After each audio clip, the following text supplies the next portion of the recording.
बाढ़ का जो निरीक्षण किया गया, क्या कुछ है सर? देखिए, बाढ़ हम लोगों के यहाँ गंगा नदी से ही बाढ़ की ज़्यादा संभावना बनती है। खास करके कि आपको भी मालूम है कि यहाँ क्यूल और हरोहर दो नदी है, लेकिन जब गंगा का जलस्तर बढ़ता है तो बैक वाटर जो खास करके गंगा में जो पानी है वो हरोहर को और क्यूल को ज़्यादा प्रभावित करती है, और इस कारण हमारे यहाँ बाढ़ की स्थिति बनती है। और सबसे ज़्यादा प्रभावित हमारे यहाँ पिपरिया प्रखंड और बढ़िया प्रखंड होता है। पिपरिया में भी हम लोगों ने इंस्पेक्शन जा कर के वहाँ किया। पिपरिया प्रखंड भी हम लोग गए थे, और पिपरिया प्रखंड में हम लोग जाने के बाद हम लोगों ने यही देखा कि वहाँ पे जो पिपरिया दियारा क्षेत्र है और पटुआ क्षेत्र है, जो कि गंगा नदी के बिल्कुल सटा हुआ क्षेत्र है, वहाँ पे पानी आया है। कुछ एरिया जहाँ के सुमन चौक के पास हमारा कटाव हुआ है, और कटाव के कारण हम लोगों का जो एरिया जो बन रहा था रोड, उसको तुरंत मरम्मती की ज़रूरत है। तो हम लोगों ने इस पर पुल निर्माण निगम एक्चुअली उस रोड को बनाई थी, तो हम लोगों ने उनको कहा। और दूसरा, हम लोगों ने पुल के निर्माण निगम के अतिरिक्त हम लोगों ने RCD रोड कंस्ट्रक्शन डिपार्टमेंट को भी कहा कि वहाँ पर जिस तरीके से रोड कटा है तुरंत रिपेयरिंग करें। एक सूजी चक से यहाँ तक जो बन रहा है रोड, उसको भी हम लोगों ने कहा है कि उसको वो इमीडिएटली जहाँ खाली मिट्टी दे के उन्होंने छोड़ा हुआ है, उसको सैंड बैग से रीइंफोर्स कर दें, ताकि कि वो रोड हमारा जो है बाढ़ होने के बावजूद प्रभावित ना हो और बहे ना। इसके अलावा हम लोगों ने वहाँ के लोगों के लिए भी हम लोगों ने वहाँ देखा है कि जहाँ जहाँ ऐसी फसल की क्षतिपूर्ति हुई है, वहाँ कृषि विभाग को हम लोगों ने कहा है, लेकिन वो अभी बाद की स्थिति आएगी।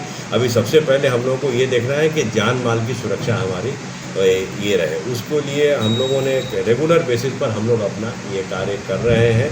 अगर बाढ़ की स्थिति ऐसी आती है तो हम लोग वहाँ पर सामुदायिक रसोई के लिए भी हम लोगों ने कहा है, पशु को आश्रय स्थल चिन्हित कराने के लिए भी हम लोगों ने कहा है, और दूसरा हमारे लिए सबसे महत्वपूर्ण ये है कि नाव की व्यवस्था हम लोग कराएंगे। तो नाव के लिए हम लोगों ने आज के दिन भी हमारे यहाँ पिपरिया में 5 नाव तो उनके पास सरकारी है, और इसके अतिरिक्त 10 नाव का और उन्होंने ये किया हुआ है। हम लोगों ने कहा है कि जहाँ इस तरीके की स्थिति बनती है, जहाँ लोगों को नाव की आवश्यकता है और उनको नाव से खास करके रेस्क्यू करने की बात है, इमीडिएटली उसको वो लगा दें। वहाँ स्थानीय लोग भी कुछ लोग थे जिनके पास नाव था, हम लोगों ने उनको भी आग्रह किया कि आप अपने यहाँ नाव जो है, वो लोग राज़ी हुए हैं कि वो नाव अपनी सर्विसेज देंगे। हमने कहा कि आप इमीडिएटली आप हमारे साथ एग्रीमेंट कर दीजिए ताकि हम लोगों को करवा सकें। सर, NDRF का टीम का क्या है?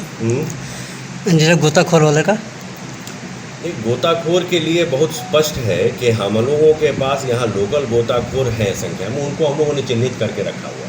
अगर किसी को डूबने की ऐसी स्थिति आती है, मैंने जानकारी हमको मिलती है, तो हम इमीडिएटली करेंगे।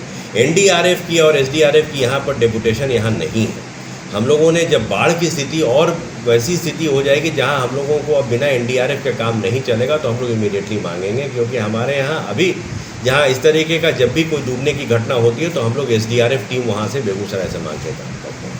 हमारे यहाँ बढ़िया में भी डिस्टर्बेंस हो गया है, खास करके BNM कॉलेज के पास का क्षेत्र पूरा जल प्लावित हो गया है। इसके कारण वार्ड नंबर 14 हमारा बहुत डिस्टर्ब हुआ है। वहाँ हम लोग वार्ड नंबर 14 के लोगों को वहाँ से विस्थापित करके, बल्कि क्योंकि उनका ऑलरेडी प्रभावित हो गए थे, तो हम लोगों ने ला करके यहाँ रख दिया है जगनानी धर्मशाला में। और अभी तक वर्तमान में 198 लोग हम लोगों ने ले करके वहाँ उनके खाने पीने की व्यवस्था कल शाम से ही शुरू हो गई है। इसके अलावा हम किसान भवन भी तैयार कर लिए हैं।